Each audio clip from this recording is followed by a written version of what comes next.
So we live in a realm called space-time. And in this three-dimensional reality in space-time, there's an infinite amount of space. Space is eternal, right? There's an infinite amount of space. And if I'm local as a piece of material flesh and matter, local in an environment and time, or local in space and time, and I'm here and I want to walk to my hotel, I have one point of awareness. I'm aware that I'm here. And then I have another point of awareness, which is my hotel. And that's somewhere out there. So I have to move my body through space. And when I collapse space, when I move through space, I experience time. So time is the result of moving through space, right? And it's kind of the realm of Newtonian physics, the realm of the predictable, because we can fly from London to Los Angeles or San Diego. You know exactly how long it's going to take as long as you know the distance and the speed, right? So the world of Newtonian physics is the world of the predictable. So then if you're living by the hormones of stress, and stress causes you to put all of your attention on your body, when you're being chased by T-Rex, the arousal of the stress hormones causes you to put more of attention on your body. You're looking in your environment. Your attention is on your environment because that's where the danger is. And you're thinking about how much time you have to get there. So if where you place your attention is where you place your energy. And all of your attention is on your body, on the elements of people and objects and things and bodies and places, and you're preoccupied with trying to move to a predictable future based on the familiar past, then if where you place your attention is where you place your energy, if all your attention is now localized in three-dimensional reality, you got to play by the rules of Newtonian physics. So you got to work hard to get everything you want. So then our research shows that when you take your attention off your body, all of your attention off your body, and you go from a somebody to a nobody, you take your attention off all the people in your life. Not that you have to stop relating with them, but you got to get beyond them. And you go from a someone to a no one because you're no longer identifying with anyone. You take your attention off of everything in your life, your cell phone, your computer, your car, and you go from something to nothing. You take all of your attention off where you're sitting, where you sleep, where you live, where you work, and you go from somewhere to nowhere. And you're not thinking about the familiar past or the predictable future. You're going to go from some time to no time.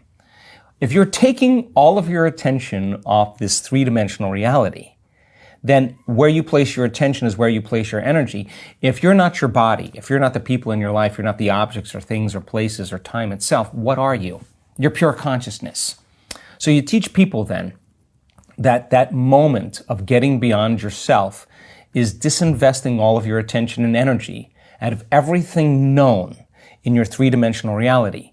What is going to happen to the mechanism here called your neocortex? You're going to begin to slow your brain waves down because you're not analyzing and thinking about any of those people or objects or things. And as you do that, your brain waves change from beta, which is the arousal of your attention on the environment and on your body and time. You begin to slow your brain waves down into alpha. Now, at the same time, we teach people how to take their attention off of everything material and from a narrow focus on the material world and begin to go from a convergent focus to a divergent focus, to open their awareness, the act of creating what's called a broad focus or an open focus. As you sense space, you don't analyze and think. Well, as you're no longer analyzing and thinking, you're no longer activating those circuits in your brain, and now you start seeing the brain move into alpha, but not any kind of alpha. A very coherent type of alpha. Now the brain starts to synchronize. The front of the brain starts resonating with the back of the brain. The right side of the brain and neural networks communities begin to resonate with neurons on the opposite side, and you start seeing the psychic union between two hemispheres. Some people do it so well that they slip into this realm called theta, coherent theta brainwaves. Now, this mechanism, the home of your identity, the seat of the known self, the memory bank of your past identity, the autobiographical self, lights go out in theta. And the door between the conscious mind and the subconscious mind open, wide open. And now you're in the eternal present moment. And if you teach a person now to find the frequency of oneness and wholeness, if you teach them as consciousness that their consciousness can merge to the consciousness of the unified field, and they can surrender their consciousness into a greater consciousness. They can lose themselves in nothing to become everything. And they can find that frequency. They can pay attention to it. They can experience it. They can become more aware of it. They can feel it. Every experience, every moment is laying down new connections in their brain for them to perceive more of it. If they do this properly, and their consciousness begins to connect to the consciousness of the unified field, now they're in that realm of the quantum, and in the realm of the quantum, time is eternal.